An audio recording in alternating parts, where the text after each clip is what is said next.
여러분 안녕하십니까? 1월 5일 네트워크 매거진 시작합니다. 최근 집 밖을 나가기 싫을 정도로 매서운 한파가 이어졌죠. 그런데 이런 강추위가 반가운 곳도 있습니다. 바로 겨울 축제장과 황태 덕장인데요. 현장을 이승훈 기자가 다녀왔습니다. 화천천이 꽁꽁 얼어붙었습니다. 잠수부가 얼음 안쪽으로 들어가 두께를 재보니 20cm에 이릅니다. 산천어 얼음 낚시터입니다. 이렇게 뛰어도 깨지지 않을 정도로 단단하게 얼었습니다. 국내 최대 겨울 축제인 화천 산천어 축제가 오는 토요일 개막합니다. 얼음 낚시와 맨손 잡기 등 대표 체험 행사에는 산천어 170톤이 투입됩니다. 얼음 두께를 봐갖고 천공 작업에 이제 낚시터 공수를 결정할 겁니다. 그래서 관광객들이 안전하게 할 수 있도록 하고 3층 높이에 길이가 100m나 되는 얼음벽에는 눈 조각들이 등장했습니다. 축제의 상징물인 얼고미성인데 영하 10도 안팎의 최강 한파 덕분에 작업도 순조롭습니다. 조각이 빨리 되고 따뜻하면 조각을 할 수가 없으니까 추워야 돼 하여간. 국내산 황태의 70%를 생산하는 인제군 용대리도 꽁꽁 얼어붙었습니다. 2달 이상 찬바람을 맞아야 품질 좋은 황태로 거듭나기 때문에 현장에서는 작업을 서두르고 있습니다. 지금은 아주 황태 걸기 딱 적기예요. 날씨도 딱 좋아요. 지금 아침 14도 정도 되더라고요. 전국에 찾아온 매서운 한파에 겨울 축제장과 황태 덕장이 모처럼 활기를 띠고 있습니다. TV우선 이승훈입니다. 경남 고성에는 국내 최대의 독수리 월동지가 있습니다. 26년 전부터 주민들이 먹이를 주기 시작하자 찾아오는 독수리가 크게 늘어난 건데요. 생태 체험장으로도 곽강을 받고 있습니다. 이성진 기자가 취재했습니다. 독수리들이 날개를 펴고 창공을 빙빙 돕니다. 들판에 쌓아놓은 먹이를 보고 날아든 겁니다.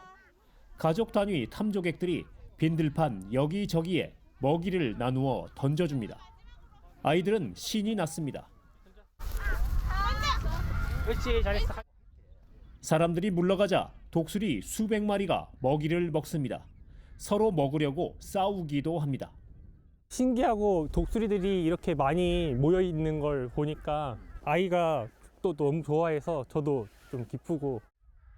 고성군은 매년 늦가을부터 매주 4차례 독수리 생태 체험 프로그램을 운영합니다.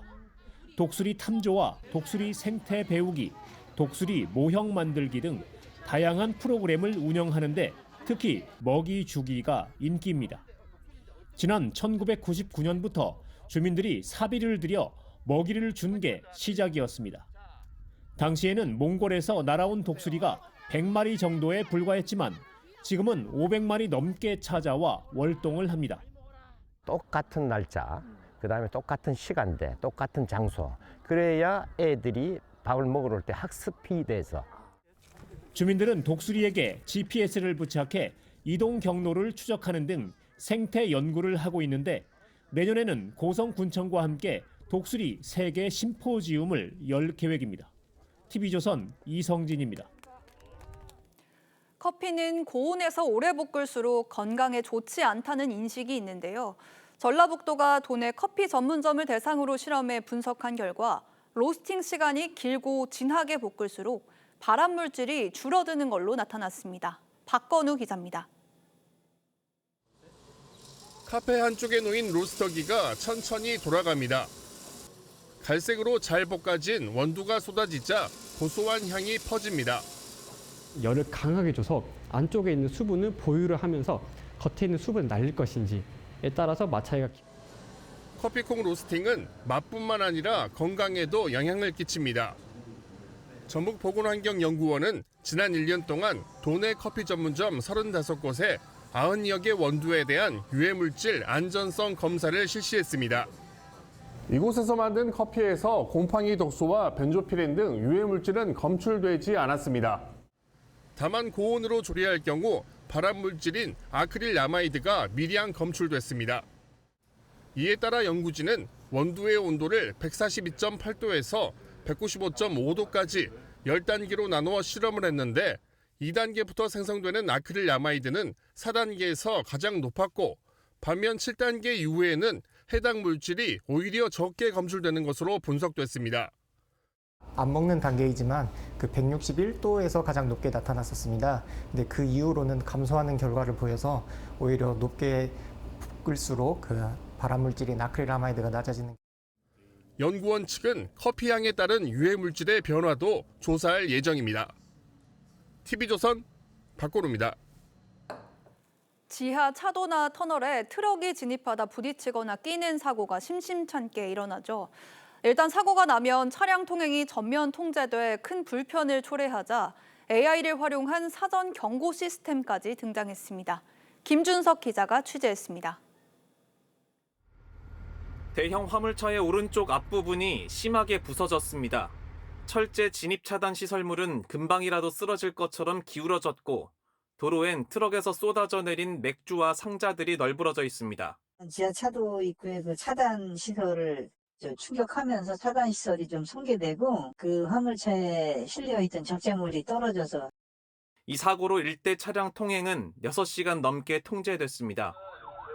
지난 4월 11일에는 서울 서부간선 지하차도 입구에 대형 화물 트레일러가 끼어 4시간 넘게 교통이 마비됐습니다. 두 사고 모두 높이 제한을 알리는 시설물이 설치돼 있었지만 사고를 막지는 못했습니다. 지난달 29일 신월-여의 지하도로 통과 높이가 3m로 제한된다는 각종 알림판과 전광판까지 설치돼 있습니다. 트럭 한 대가 진입하려 하자 전광판에 사진을 띄우고 경고음을 울리면서 제한 높이를 알려줍니다.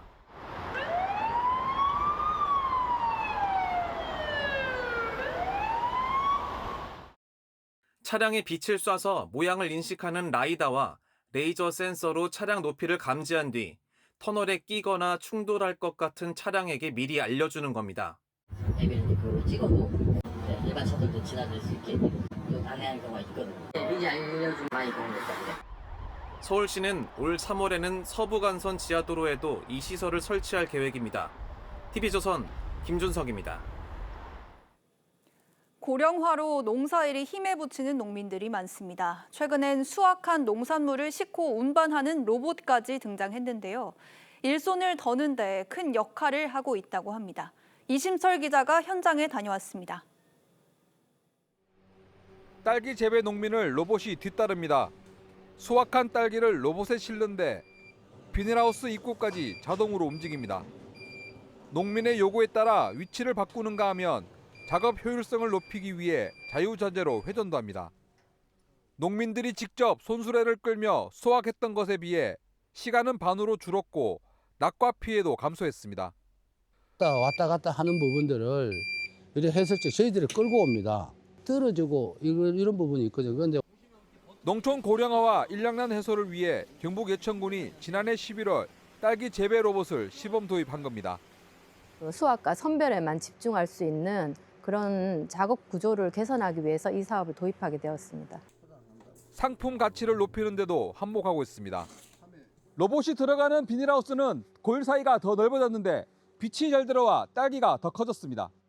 하지만 도입 초기이다 보니 400kg에 달하는 로봇 무게와 세밀한 작업에 필요한 기술력은 보완해야 할 점으로 꼽힙니다. 예천군은 기술력 보완을 통해 다른 작물 재배 농가에도 로봇을 도입하는 방안을 검토 중입니다. TV조선 이심철입니다. 인구 감소로 늘어나는 빈집은 대다수가 그대로 방치돼 환경이나 치안 등의 문제가 생깁니다. 철거를 하려면 비용도 만만치 않아 자치단체들마다 고민인데 새 주인을 찾아주기 위해 도입된 빈집 은행이 하나의 대안으로 떠오르고 있습니다. 김태준 기자입니다. 10년 넘게 사람이 살지 않는 빈집입니다. 그런데 지난달 인천에 사는 한 중년 남성이 귀농을 위해 이 집을 구매했습니다. 거래는 빈집은행을 통해 이루어졌습니다. 주로 이제 그 도시 사신 분들이 젊은 층이라든가 또는 그 은퇴자분들이 많이 찾고 있습니다. 정부와 지자체가 함께 운영하는 빈집은행은 철거 중심의 빈집 정비를 개선하고 귀농귀촌을 돕기 위해 지난해 3월 처음 도입됐습니다. 홈페이지에 들어가면 전국 21개 지역의 빈집 매물이나 임대 물건을 볼 수 있는데 지역별로 도움을 받을 수 있는 공인중개사들도 지정돼 있습니다. 도입 첫 해인 지난해 경남 거창에서만 4채가 빈집은행을 통해 거래되는 등 전국에서 모두 24채가 새 주인을 찾았습니다. 집을 지어야 되나 고민하고 있었는데 지자체에서 이런 것들을 이제 관리하면서 소개를 해주니까 무엇보다도 좀 안전하고. 빈집 철거비나 수리비를 별도로 지원하는 지자체들도 있습니다. 올해도 지금 현재 5동을 지금 현재 사업을 예산 편성을 해서 계속 꾸준히 지금 문의가 오고 있는 중입니다. 정부는 빈집은행에 참여하는 자치단체를 늘려나갈 계획입니다. TV조선 김태준입니다. 상처 부위에 뿌리면 단 1초 만에 출혈을 멈추게 하는 가루형 지혈제가 국내 연구진에 의해 개발됐습니다. 상용화되면 각종 사고로 피를 많이 흘려서 목숨을 잃는 일이 줄어들 걸로 기대됩니다. 구자형 기자입니다. 가루가 든 유리병에 핏방울을 떨어뜨린 뒤 곧바로 병을 거꾸로 들자 가루가 거의 떨어지지 않습니다. 혈액과 함께 굳은 겁니다. 쌀겨와 같은 누런 가루는 카이스트 연구진이 개발한 가루형 지혈제입니다. 치과 모형을 뜰 때 주로 사용하는 알지네이트와 키토산 등의 천연 소재로 만들었습니다. 개발된 지혈제는 혈액 속 칼슘 등 양이온과 반응해 1초 만에 겔 상태로 변합니다. 기존에 개발된 지혈제보다 반응 시간이 3초 빠릅니다. 동물 실험 결과 출혈 압력이 높은 깊은 상처까지도 작용했습니다. 저희 실험상으로 보면은 40kPa 이상의 압력을 견딜 수 있는 것으로 나타났는데 이는 손으로 누르는 압력과 비슷한 압력으로 또 자연물질이라 혈액과 접촉해도 99% 이상의 세포가 생존할 만큼 안전했고 조직 재생 효과도 나타났습니다. 이번 연구에는 박사과정의 현역 장교도 참여했습니다. 특히 전쟁이나 재난에서 좋은 효율을 보일 것으로 생각하고 있습니다. 다만 개발된 지혈제가 정식 의약품으로 생산되려면 수년간 임상 실험을 거쳐 인체에서도 안정적인 지혈 효과가 나타난다는 걸 입증해야 합니다. TV조선 구자영입니다. 최근 정치권 등에서 경기 용인 반도체 클러스터의 지방 이전론을 제기하자 용인시가 강력 반발하고 나섰습니다. 지방선거에도 영향을 미칠 전망입니다. 김승돈 기자가 취재했습니다. 용인 반도체 클러스터는 삼성전자가 300조, SK하이닉스가 120조 원 등을 투자하는 초대형 사업입니다. SK하이닉스는 이미 지난해 착공에 들어갔고 삼성전자 국가산업단지 부지는 토지 보상 절차가 진행 중입니다. 그런데 지난달 26일 김성환 기후에너지부 장관이 한 라디오 방송에 출연해 지방 이전 가능성을 언급했습니다. 반도체 클러스터 조성에 원전 15개가 필요하다며 전기가 많은 쪽으로 옮겨야 하는 건 아닌지 고민이라고 말한 겁니다. 논란이 커지자 발언 취지가 잘못 전달됐다며 한 발 물러섰지만 후폭풍은 거셉니다. 불필요하고 비경제적인 논란으로 혼란을 가져와 사업이 지연될 경우 대한민국에 가져올 심각한 타격을 우려합니다. 이상일 용인시장은 반도체 클러스터 조성을 흔드는 것은 나라를 망치는 일이라며 강하게 반발했습니다. 특히 이미 투자가 확정돼 공사가 진행 중인 사업을 정치 논리로 뒤집는 것은 무책임하다고 날을 세웠습니다. 일부 장관이 브레이크를 거는 것은 그냥 개인의 생각입니까? 여론 떠보기입니까? 선거를 의식한 정치용 발언입니까?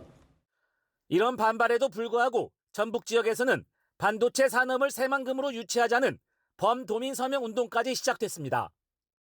TV조선 김승돈입니다. 오늘 네트워크 매거진은 여기서 마치겠습니다. 시청해주신 여러분 고맙습니다.